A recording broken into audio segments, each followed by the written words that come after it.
And welcome to another Justice video. So, we have a Matrix trailer to react to today. Yeah. Oh my god. I was not expecting anything new coming out of the Matrix, really. What's so cool about that series is it's so deep. There's so many questions. Every time you rewatch one of the movies, it feels like you're experiencing something new. But it also feels like they kind of wrapped everything up at the end, or at least with Keanu Reeves. So, I'm very interested to see how all of this is gonna kind of re-emerge and how he's back. Maybe he never died? So the movie is gonna be called Matrix Resurrections. Yes. So like maybe he gets resurrected or something, but yeah, so maybe they're gonna put some kind of like Jesus spin on it, where maybe he's gonna like, I even feel like originally he's sort of space exactly. Jesus. Yeah, there's a lot of parallels. Yeah, so maybe this is just kind of continuing that, you know, that maybe he's gonna come back to life and save us from maybe the real issue? I don't know. See, that's the thing with this franchise, is I could honestly go on and on about all these crazy ways that they could go. I can theorize, I can ramble on for so long, but I figured with this one, we should probably watch the trailer first, see at least the direction they're going in, and then we can kind of spiral off on some of those thoughts and theories. Yeah, let's do it. Thomas? You seem particularly triggered right now. Can you tell me what happened? I've had dreams that weren't just dreams.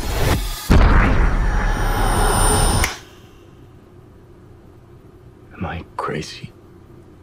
We don't use that word in here. Oh, this is so fun already.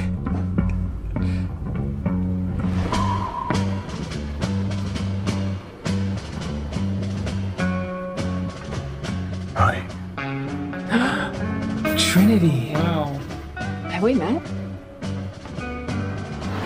One pill makes you larger, Blue pill. and one pill makes you small. And the one Did he decide not to take the red pill?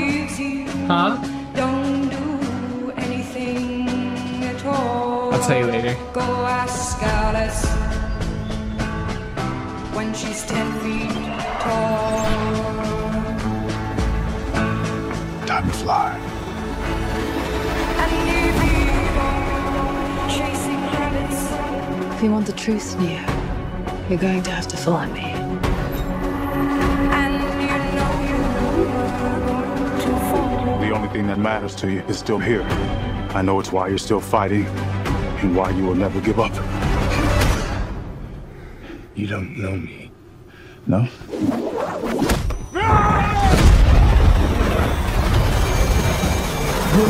There's the one.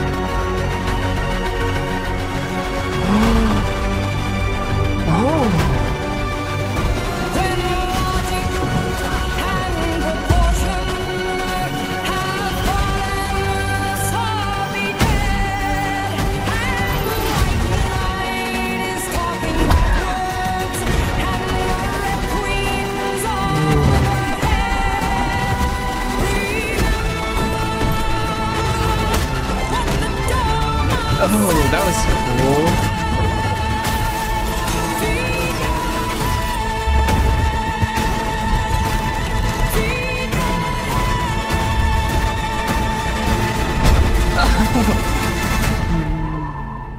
After all these years, to be going back to where it all started. Back to the Matrix.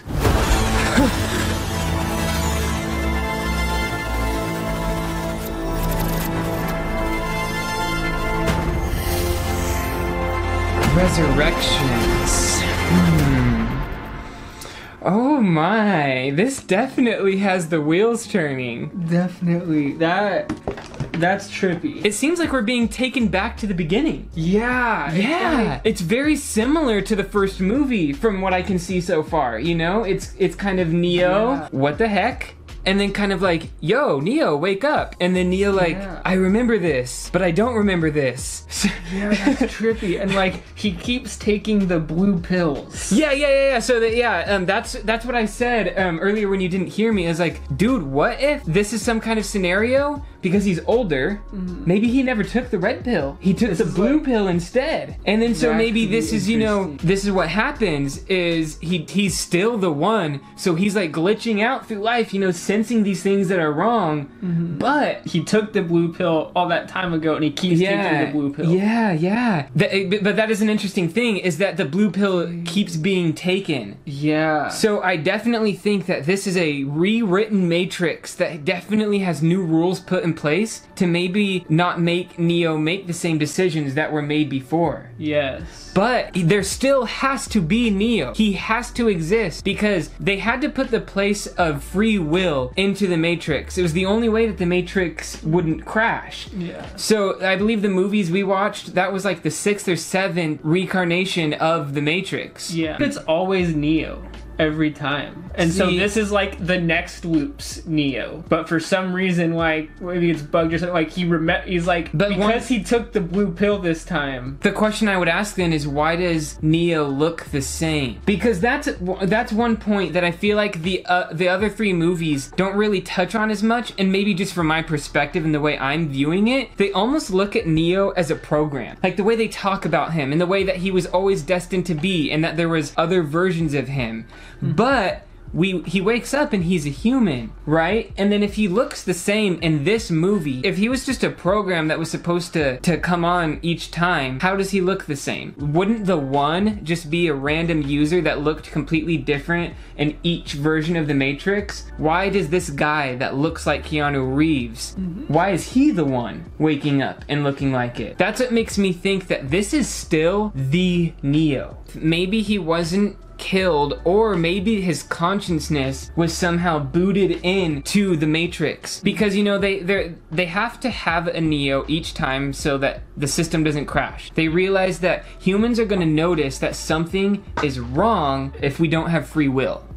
So what if in this new version of Matrix they're like, we don't want to just restart because we might create another Neo type anomaly that we can't control fully. Even though they know that they can't fully control him, they've been able to control his actions up to that 6th or 7th version. So maybe the solution to that is don't completely delete Neo. Yeah, keep this Neo and keep him under control. Yeah, we have this one that we've already know we can deal with. Yeah. Why create a new Neo? Exactly. And we can just use the old one in the new Matrix. Right. We know how his brain works. We know the decisions he's bound to make. So maybe we can control this version of Neo if we just recycle him rather than using a different one. Because basically, to get to my point, is I think the other 5 or 6 Neos or the anomalies, I think they looked different. They weren't Keanu Reeves. Yeah. You know what I mean? Because I think that's one thing that this could touch into, is that we aren't programs. We act more as users in the Matrix. So we're like player 1, player 2. You know what I mean? And that's all that Keanu Reeves was in the beginning. But I would think that in this one he's transcending into something greater, more than a program, more than a human. You know, I think his consciousness might have been preserved. I wonder if there's sort of like, even if like this therapist is sort of like an agent of the Matrix, like trying to keep him, feeding him blue pills so that like he never fully wakes up. Dude, that's 100% what it's got to be. He's an agent, and that's where he's getting the blue pills.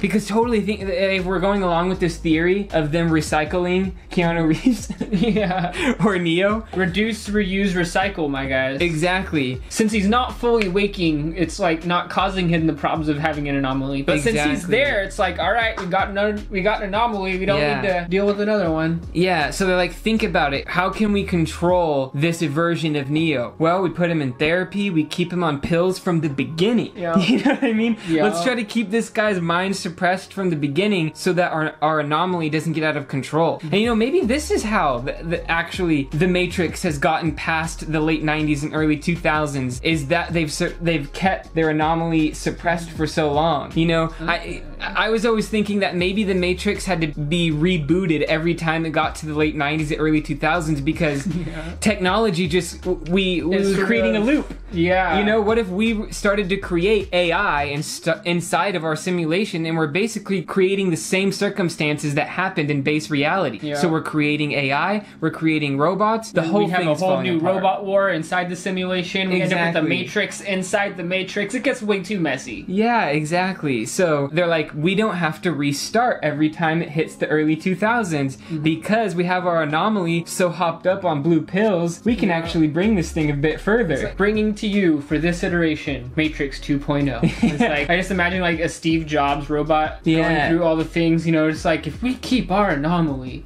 drugged up, then turn the fucking, I lost the analogy, but you know, it's like freaking presentation explaining to all the other robots. Yeah. You know, this also makes me wonder though how Trinity is back in it, and she has aged. Like obviously this version of the Matrix has gotten further, and we're having some characters that we once had. What's up with this new Morbius? Are we supposed to imagine that this is a new Morbius, or just, you know, a different actor playing the same Morbius? A younger Morbius? You know, maybe this Morbius is like a fake Morbius, but just close enough to not trigger Keanu, to make him think that he's going down the rabbit hole, but in reality, this is a fake rabbit hole. A rabbit hole put in place by the Matrix. You know, the robots are like, cool, we're good. I think this time it's working. Yeah. But, as always, the one prevails. The one is being awoken whether they like it or not. Again, it's just a matter of how this time.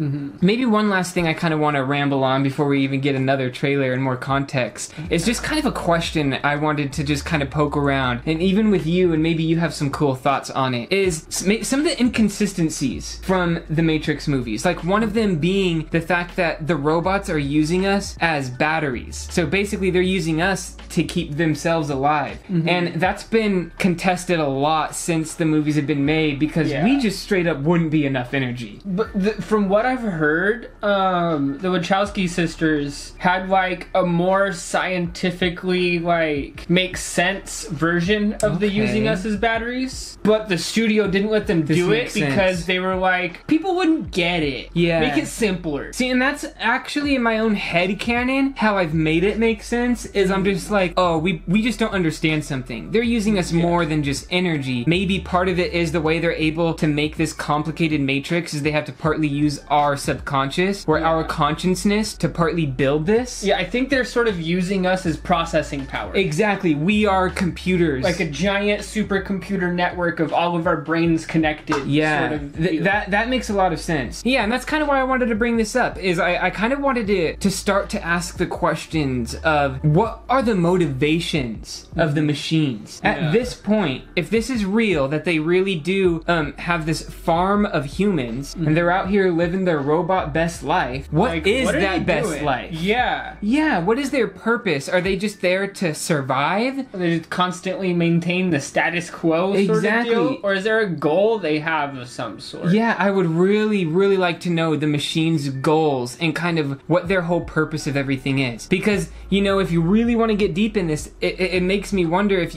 we just throw, you know, the machine's purpose out of it completely, and maybe there are no machines. You know, I don't know if this would be too much of a retcon for people and changing things too much, but you know, what if we walk it back and, you know, we were joking about the last movies being a simulation inside of a simulation? What if that's what this really is? What if there was no machines and something crazy like that, and it's just eventually, within time, humans started to create simulations, and we created a simulation where robots took over, and this is how we would deal with those robots. It's just, the reason I want to think about this is because a very popular idea right now in pop culture is like, are we in a simulation? And, you know, if we're in a simulation, which version of the simulation are we in? Are we inside a simulation in a simulation? So I feel like those questions might be brought up in this new movie. Yeah, definitely very interested to see where they go with the philosophical side of it. Oh yeah, because they definitely do not stay away from that in the Matrix universe. No, they're very open to exploring that. Yeah, especially the second two movies. I feel like the first movie was a bit more grounded. It was just a bit more about like the character development and kind of like the action and this and that, and they went deep into the philosophy in the second movies. So I feel like with this one, they're probably gonna rope it back a little bit to kind of revamp the franchise and help people understand it again. But I do think that they're gonna build off of that philosophy and give us something really cool to trip on. So yeah, definitely let us know down in the comments below your thoughts and theories about this. I'm sure everyone's got tons of theories and things to say about this, so I definitely want to hear about it all. Are we in in a simulation inside a simulation? Is this the same Neo from before? Are there a million different Neos? Who knows? Yeah, definitely let us know your thoughts and theories down below. And on that note, check us out on all our social medias at JustisBand. Yeah, and definitely don't forget to check out our new merch at JustisBand.com. I'll go ahead and put a link in the description below. We got a couple cool shirt options and we got some stickers too, so we'd love for you to check it out. I hope everyone out there has an excellent week, and until next time, Catch you on the flip.